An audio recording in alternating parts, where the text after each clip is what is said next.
Welcome to Playful Beginnings, a podcast about the magic of play therapy for therapists, students, and anyone interested. In our podcast, we'll explore the deeper understanding of play therapy and the skills we use when working with children. We hope to help you understand the why behind what we do and how it helps kids heal and grow.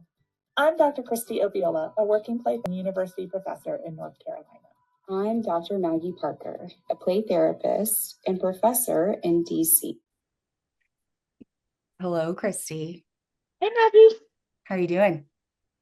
I am chugging along. How about you? Yeah. I mean, you are in the midst of a move and a new home and trying to figure out all of the new things. System of university. Yeah. Yeah, So. It's a lot. And I am not okay with how I'm not ready for, I need a pause button. I have too much stuff that I need to do to get all of this stuff. And I bet people are feeling that way. Our listeners are feeling that way too. I do want to say, I think did you get the new IJPT? Oh yeah, we've been posting all about it. Yeah, that some of our authors were, or some of our guests were authors in this edition. So like Jenna Taylor that we've had on recently, her meta-analysis on internalizing behaviors was in there. She published that with D. Ray. Mm-hmm. And then another one was Kristie Perryman on CCPT in a trauma-informed school. Yep. And then Amy Work. And Amy Works on parent consultations. Yeah, conceptual article. Mm-hmm. Oh no, her research article. It's her research. It's her research article. Qualitative. Yeah, it was a qualitative. Yeah, it was a qualitative study. Mm-hmm. And it was fun to read it. Yeah, it was fun to read it because it was a lot of what she found kind of reiterated what you and I have talked about on the podcast, and also what Dr. Ahu Line has talked about, which I think is really cool, that it's like, okay, so we're kind of part of this community, and what we're saying aligns with what the research says. And I think that that's something that's really important that I've been really trying to reiterate within some of these community spaces that we're at is the importance of research, and what does it mean to have an evidence base, and the importance of like utilizing the protocol and knowing what it is that you're doing and how it aligns. Because I think sometimes we act like, we'll say like, oh, I'm using evidence-based, I'm, doing CCPT and CBT. And it's like, okay, those are two evidence-based things separately. But they're not evidence-based together. And I think that's really important. And that's some of the myths that we're trying to bust in some of these community spaces as well. It's like, and so the manual is based off of D. Ray's Advanced Play Therapy book. That is, anytime you look at research that says that child-centered play therapy and that they had fidelity checks, that means that they're looking off of that manual and they're checking to see if they're aligning with that. And so I think that's important that people know. Yeah. And I'm guessing too, if you're mixing two evidence-based modalities, that's got to be confusing for kids, because they're so different. CBPT and sorry, I have to get the acronym right in my head, and approach how you are in the room is so different. And so that's got to be a little bit of like head spin for the kiddos that you're working with, because they're like, hey, who's here now? And what has switched? And unless someone is going to do some studies around the combination integration of those theoretical approaches, then I think that's harder to say that is evidence-based. Yeah. It's funny. It reminds me, I don't know if you saw this in class, but one of our friends when we were in school did a lot of CCPT or CBRT with their daughter. And they were always like very non-directive in CCPT. And then one session, just to see what would happen, she was like, go play with this, go do this, go do that. And their child ended up leaving the room in tears, I think, was so angry because it was like, this is not. And so it was it was sad to watch, right? But also like such an important lesson to recognize that like, this is very confusing if you're going to go from one way of being to another way of being, and how discombobulating that can be for children and how important it is to be transparent in those moments. Like if you're going to change, whether like you're going from a directive to non-directive or non-directive to directive, then you need to have that conversation with the child. Yeah, I would agree. From a child center, we want to make sure you're well informed of like why we do this, the purpose of it, how it's helpful. Mm-hmm. If there's a goal to it, right? How it aids the child towards healing and growth and living to their greatest potential. Right. And it made me question myself too, right? Like, I know that like when I make a Psychology Today website, I put person-centered, humanistic, child-centered, right? Or child-parent relationship there. Right? I don't put any of the others because I'm not those.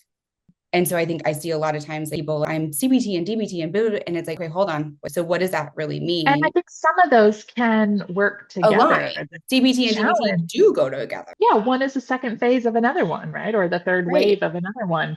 But CBT and child centered don't Right. Don't. necessarily, Yeah. they kind of counter Yeah. indicate each other at some point in phase of Yeah. therapy. I was also going to just say, like when I said contraindicate it, right? Like they don't combine well Oh, or they're not well they're hard to integrate together. There are reasons for that. And so I just want to highlight three quick ones. yeah. One is that the goals of those therapies may conflict with each other. So like when we say cognitive behavioral play therapy and CCPT conflict with each other, what we're saying is CBPT is really helping you look at logic, where person-centered is wanting you to look more at raw emotional feelings or like connect on that side, right? So when I look at person-centered and I look at CBT, those are the contraindications that CBT is saying, like the point of that you're going to address a conflict is through cognition, where in CCPT, it's about relationship and feeling, right? So they're opposite of each other. And although CBT may talk about feelings, they really want you to go in logically, where person-centered, that's not where we want you to go in. We don't, that will come up, but that's not really a goal that we're like seeking to change someone's logic. The other thing is it is confusing for the client because they're unsure of what to do.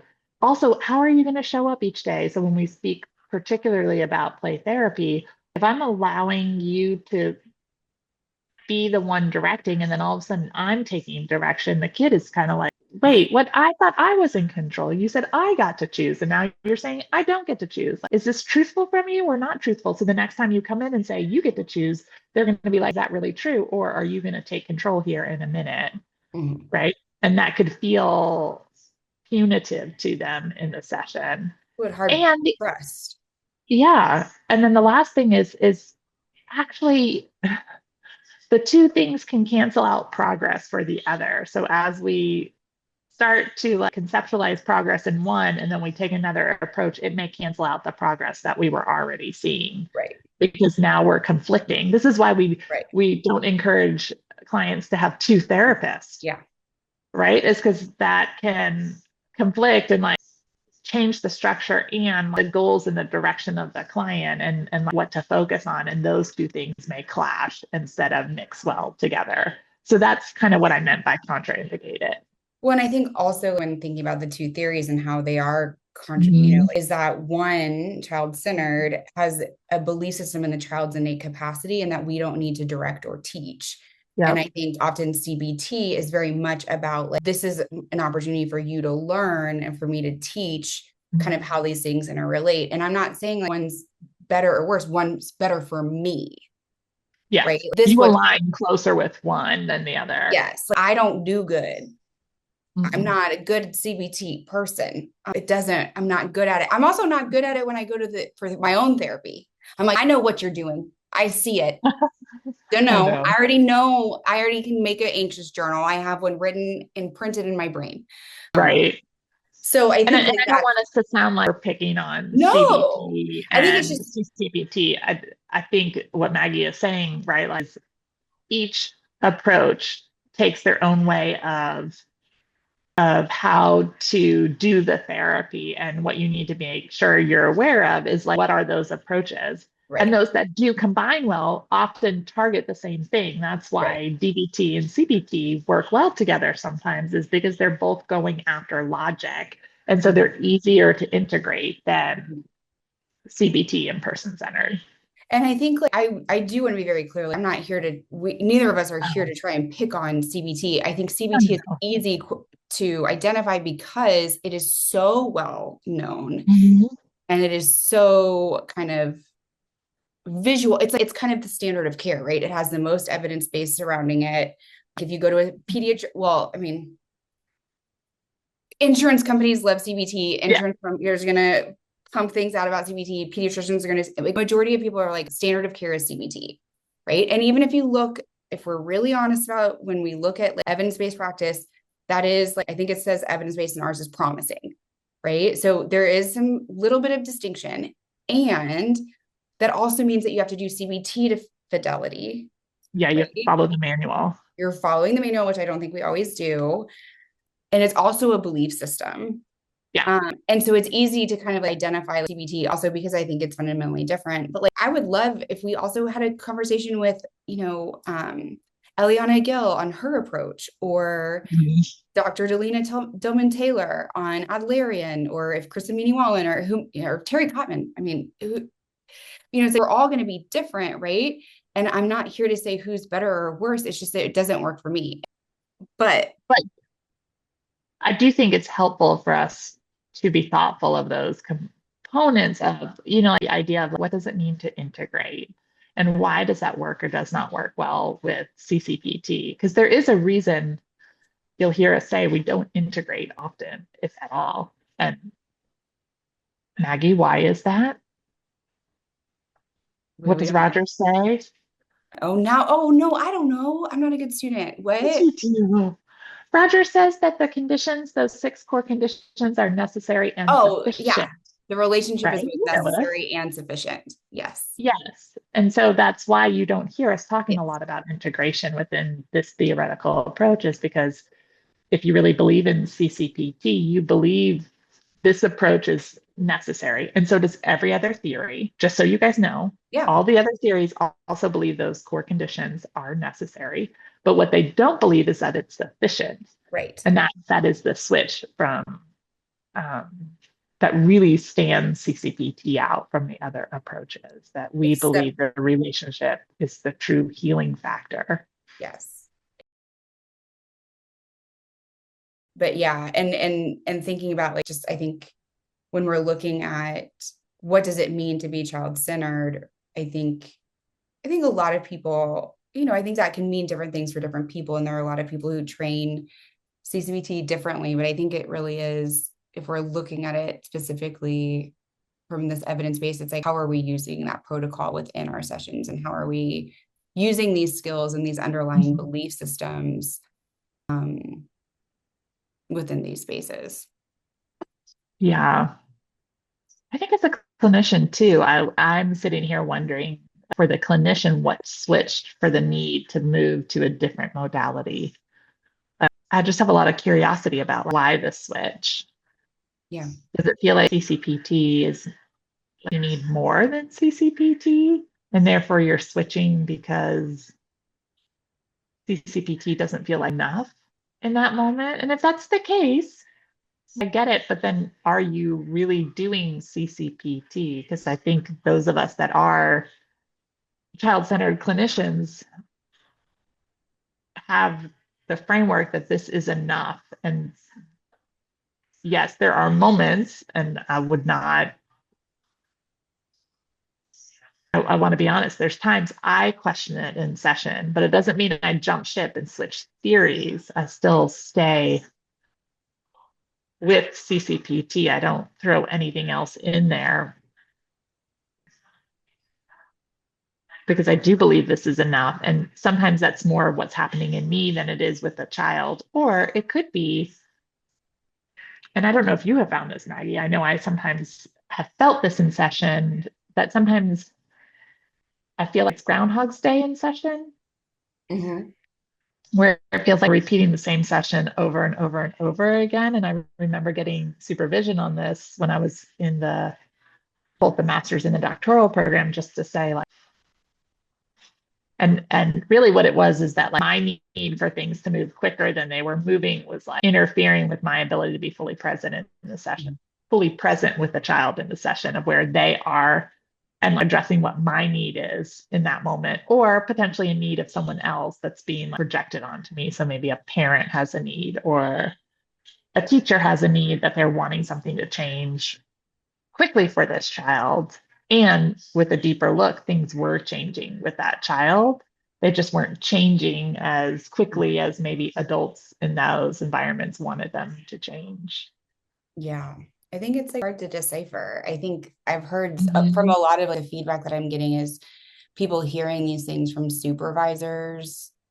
And if you're new in the field and you have a supervisor who's saying it doesn't work or you need to, then I think that being child-centered, and I think what I hope that our listeners have recognized is that it is a dynamic, evolving personal exploration and professional involvement. It's so much more. I know I just like said like the manual, right? But it's so much more than the manual because it's a belief and understanding in the relationship, and like the manual is just a way to quantify a little bit of that, for like a different purpose. But it's so dynamic and Mhm. personal, and it's like it's a belief system. It is. It definitely is. And I just want to review what those beliefs are, Yeah, yeah. right? Like this idea of play is children's most natural language. And so we want to give them lots of opportunities to play in session and be able to express their experience, thoughts, and complex feelings through toys and materials that can act as symbols rather than needing verbal communication. So that's foundations. The Mhm. second one is the inherent wisdom of the child, and that they do understand their struggles and they possess the inner ability and drive towards growth and healing. Right. So that's that actualizing tendency in your kiddo. Mhm. And then the next one is the trust that we have in kids to be able to direct the therapeutic process instead of it being adult led, right? Which would be to redirect, to ask questions, to interpret. That undermines the child's autonomy in the moment. And what we're really wanting is kids to have autonomy in the play session. Mhm. Another one of our core values, right, is the idea that the relationship between you and the child being consistent, predictable, genuine, safe is going to be the healing factor within the therapy. And then we get into the core conditions of person centered in CCPT, which are unconditional positive regard and acceptance of the child, empathic understanding, and then our own congruence and knowing what belongs to us and what belongs to the kiddos.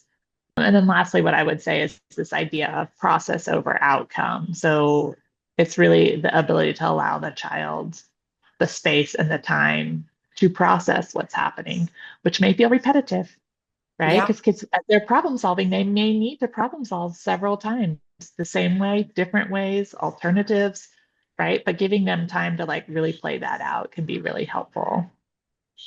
Did I miss any, Maggie? No, I think like, it's you're so good at remembering all of them. I just kind of mine is, I guess, more, I don't know what to call it, but like just like kind of, yeah, it's like the belief system and the child's capacity, and that my role is to foster a relationship where this child feels seen and understood and valued for all of the things that they are, and to allow or create a space, or attempt to create a space where this child can explore aspects of themselves that they may not have felt safe to do in other spaces, or to process their experience in this space.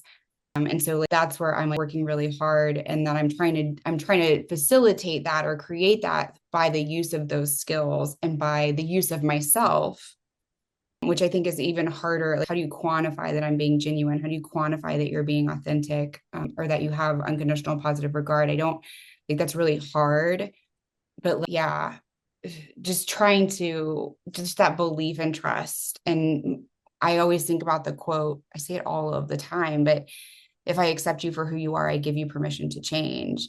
And how often I think we view as adults somehow that children are not capable, and we expect things of children that we don't expect from adults, which is odd to me. And I use the example in class all the time of like, I'm from Dallas, Texas, love Dallas, grew up in Dallas.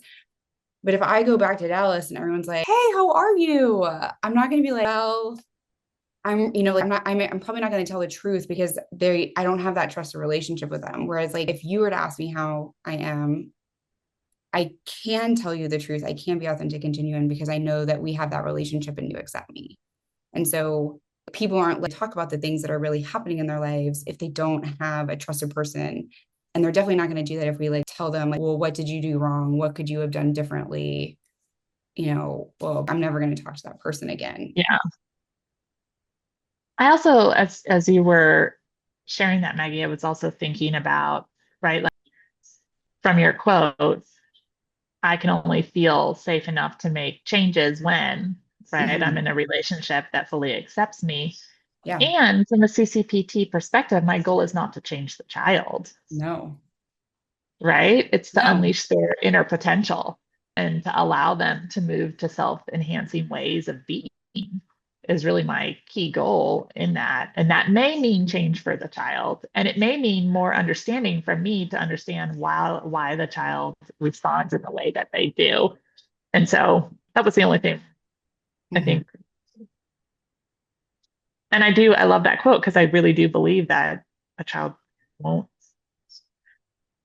won't feel safe enough to change if they feel like the person that they're in relationship needs them to be different, Mhm. which is I think that what that quote, the underlying purpose of that quote is, right?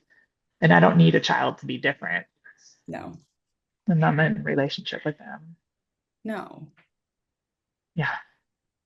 It just makes me, yeah. I think I think, yeah, I'm trying to kind of figure out how to phrase this, right? Because it's something that Yeah. is so meaningful for you and I, and it's so meaningful for so many people that we know, and it's a relatively like small and tight knit community. And so I think it is hard when I hear these things or I hear of like students being told these things that like it's not enough or it's not evidence based or you can't, you have to add, it's hard, it's disheartening. And I think that that's one of the reasons why you and I wanted to do this is because I think there's a lot of misinformation out there on play therapy in general and child-centered play therapy and what it is and what it means. Well, and I think, we're in the unique position, Maggie, as being university faculty where we are training students or interfacing with the public through conferences and other things that are individual institutions that we're hearing the Right. misinformation regularly or the misinterpretation of Yes. something that's out there. And so you hear that enough and really why this podcast got started because Maggie and I were like, we need something out there that like counters what people are hearing because just some information that was getting shared with us in separate locations at separate times in separate places. We were like, that's not. And we did our research. We went back, we reread because I was like, help me know if I'm misinterpreting this. And then, Yeah.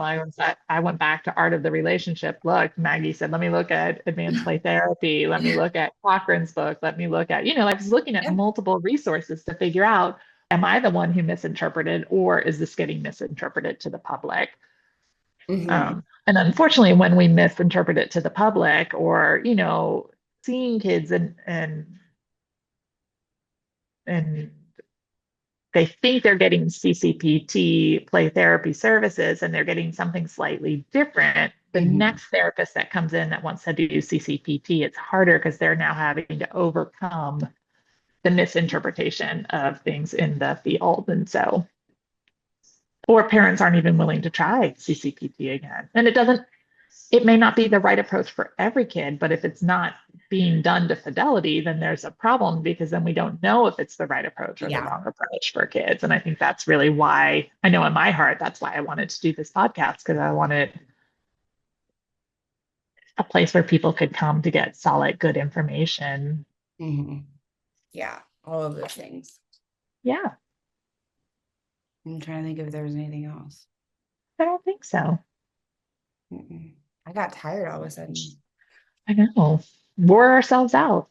We were so passionate. It really like came on strong. We were like, well, for all of our listeners, thank you. As Yeah. always, please download, subscribe, follow. That really helps us as we're kind of like figuring out what all of this stuff is. And we appreciate your kind of riding along on this journey with us. But let us know what you're interested in, and hopefully we'll start getting some video questions in to our mailboxes so we can start answering your questions. Yes, please either emailed questions or if you want to send us a video, we would love to put them on and have like Q&A session. Or maybe we need to do a live session. All right, y'all have a wonderful day. We can't wait to see you next week. Yeah. All right. Talk to you later. Bye. And we appreciate your kind of riding along on this journey with us. Yes. As I'm trying out all sorts of social media things and trying to figure out what that means. And you're welcome to email us at info@playtherapyspace.com.